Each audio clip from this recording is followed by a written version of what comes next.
6 to 7 lakh BCom graduates every year in India. Same degree, same textbooks, and same 3 years.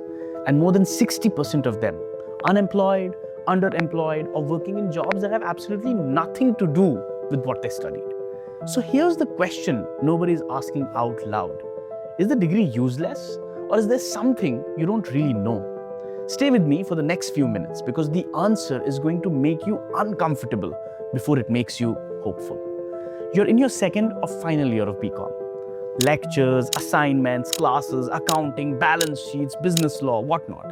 And somewhere between all of this, someone asks you, so what are you going to do after BCom? And for a moment, you go quiet. Not because you're lazy, but because the honest answer is, you're not sure. CA? You've heard it's not easy at all. MBA? You don't know if you can afford it. Job? Which job? In what company? Doing what exactly? Here's what nobody really tells you.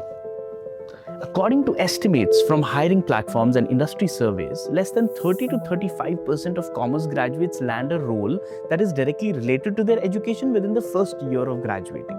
More than 60% are either unemployed, underemployed, or they get a job in a call center, business development, retail shops, jobs that have nothing to do with BCom. So what's really going on? Let me tell you about Vivek, BCom student from Indore, decent college, average student, not well connected, but hardworking in every sense.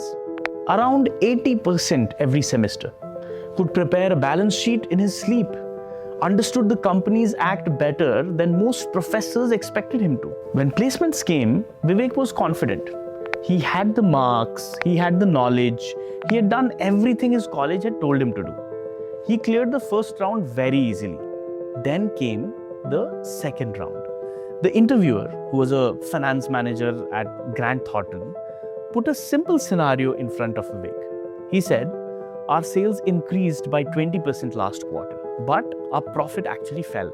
Why might that happen? What would you look at in this kind of a scenario? Vivek knew what revenue was. He knew what profit was. He had studied both for 3 years, but he suddenly froze.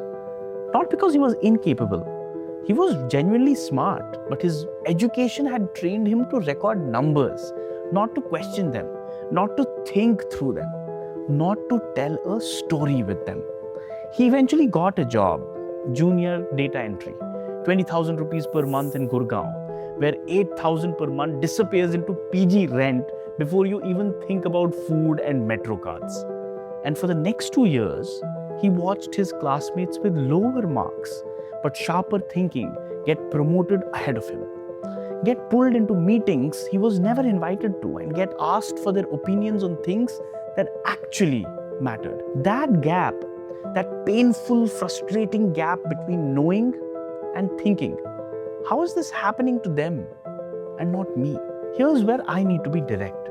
Employers don't struggle to find graduates who know accounting. They struggle to find graduates who can use accounting to solve a real problem. The World Economic Forum's Future of Jobs report consistently places analytical thinking and complex problem solving at the top of the most in-demand skills. Not technical accounting, not software knowledge, not domain expertise alone, just thinking. Applied, practical, real-world problem solving. Think about every finance professional or every business leader, every entrepreneur you genuinely admire. You will find one thing they all share, one thing that's common amongst all of them. They can look at a business, they can look at its numbers, its patterns, its problems, and tell you a story, what is actually happening, why it matters, what they would do about it. That is the real skill. And you don't get it by scoring higher marks or by memorizing more formulas. And it's definitely not about finishing BCom with a distinction. Let's understand what this analytical thinking actually is all about. This skill has 3 parts that are rarely taught together. Data interpretation, not just reading a spreadsheet, but actually interrogating it, asking why profits are shrinking even though sales are going up, asking where the money is disappearing when everything on paper looks completely fine. Number 2 is analytical communication. taking something complicated and explaining it in one clear sentence that someone can actually act on. The smartest person in the room actually gets ignored if they can't explain what they found in simple, understandable language. Number 3, financial storytelling. Walking into a room, looking at the numbers in front of you and saying with confidence, here is what is actually going on. Here is why it matters. And here is what I would do about it. These skills, these 3 skills that I talked about never expire, no matter how many times tax laws change or accounting software evolves. Take investment banking, for example. It shows the gap better than almost anything else. In simple terms, investment banking is about helping big companies make major financial decisions. Raising money, buying another company, merging with another company. The people doing this work figure out what a business is actually worth. They build detailed financial models and present findings to clients, making decisions worth hundreds of crores. None of this is taught in a BCom classroom. Not because the degree is useless, but because it was never built for that. A BCom gives you the language of business. Investment banking needs you to go several layers ahead of that. Build financial models from scratch, analyze whether a deal makes sense or not, or walk a client through your thinking clearly and with confidence. It's a specialized path, and getting there requires proper training, the right certifications, and real hands-on practice. You're sitting with a degree like BCom that the world underestimates. You know more about how money moves than most people ever will. And somewhere out there is a version of your career that looks nothing like what your college would have told you about. But nobody is going to give you that career on a silver plate. Nobody is going to knock on your door and say, hey, have you considered investment banking? Have you looked into what a CFA does and what the salary is like? Do you know what ACC or CPA could do for your career internationally?